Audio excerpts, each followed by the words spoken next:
पैसा तो आ रहा है पर घर में टिक नहीं रहा। डॉक्टर में, पुलिस में, एक्सीडेंट आदि में, कहीं गलत जगह पर, व्यसन में अगर पैसा जा रहा है, जुए में, मांसाहार, मदिरा पान, या कहीं आया पैसा, पैसा आने में कमी नहीं, आ रहा है पर टिक नहीं रहा, रुक नहीं रहा। कोई मांगने आ गया, दे दिया, फिर वहां से अपने पास नहीं आ रहा, अपन कह रहे हैं भैया हमारा पैसा लौटा दो, नहीं आ रहा। तो महाराज शिव महापुराण की कथा कहती है, एकादशी के दिन गंगा के जल में मात्र 7 बेलपत्री डालकर जो नंदीश्वर भगवान अर्थात जो शंकर जी के शिवलिंग के सामने नंदी होता है, उस नंदी के चरण पर गंगा का जल चढ़ाकर बेलपत्री शिव पर समर्पित कर देता है, उसके घर में रुपया रुकना चालू हो जाता है, फिर वो गलत जगह पर नहीं जाता, गलत स्थान पर वो धन जाएगा ही नहीं। बात याद रखो, कोई बच्चे पढ़ाई कर रहे हो और उनका चित्त, उनकी वृत्ति, उनका मन पढ़ने में नहीं लग रहा, गलत जगह पर बच्चों का चित्त जा रहा, कोई व्यसन में, कोई घूमने में, फिरने में, दोस्त यारों में, तो बड़ के पेड़ के नीचे, बड़ के पत्ते के ऊपर शंकर भगवान के शिवलिंग का निर्माण करें, बालू रेत का शिवलिंग, उसकी पूजन करें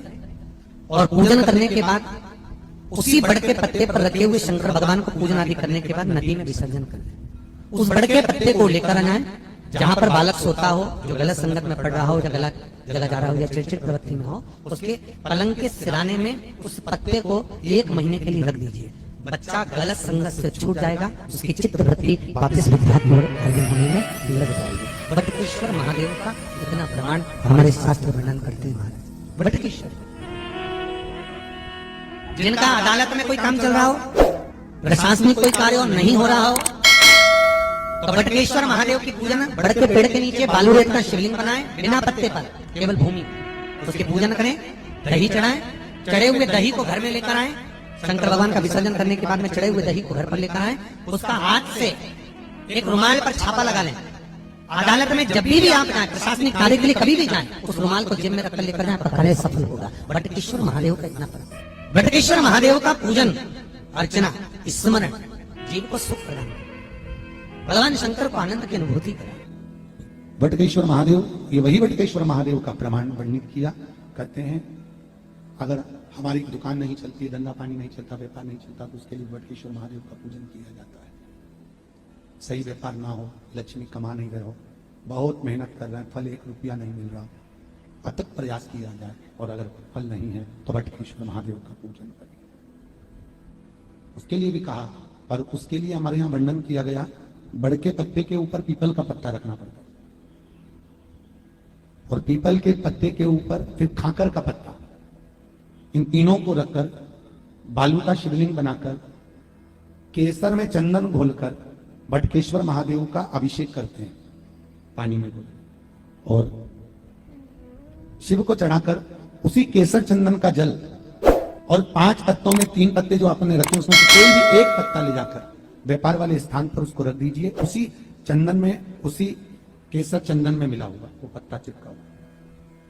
आपको केवल आपने आज रखा, आपको कल से अंतर मालूम पड़ जाएगा, व्यापार कैसा बढ़ता है, अपने आप उसमें सुख का अनुभव होता है। महाराज दुनिया के लोग नहीं समझते कि शंकर पर जल चढ़ाने का क्या लाभ है। शिव महापुराण कहती है,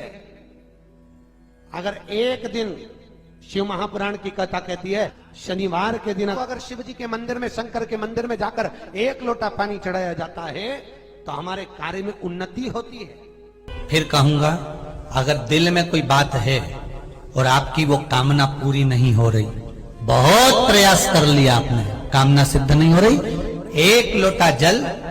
एक जल का पात्र लीजिए, उस जल के पात्र को लेकर उसमें थोड़ा सा लाल चंदन डालकर बेलपत्री के वृक्ष के नीचे और देवादिदेव महादेव को चढ़ाना प्रारंभ कर दीजिए। शिव को चढ़ाना थोड़ा सा जल, उसके बाद में 1 लोटा जल स्वच्छ फिर शिव जी को चढ़ाओ। प्रयास करो बेलपत्री मिले, उस बेलपत्री पर लाल चंदन 3 पत्तियों पर लगाकर, लाल चंदन बेलपत्री के वृक्ष के नीचे समर्पित कर उसी बेलपत्री के वृक्ष के नीचे का बेलपत्र वापिस लेकर श्री शिवाय नमस्तुभ्यम बोलकर आपकी कामना कहकर भगवान शिव पर अघोरेश्वर महादेव का नाम लेकर आप चढ़ाना प्रारंभ करिए। बाबा आपका कार्य 3 महीने के अंदर पूर्ण कर देगा, सफलता।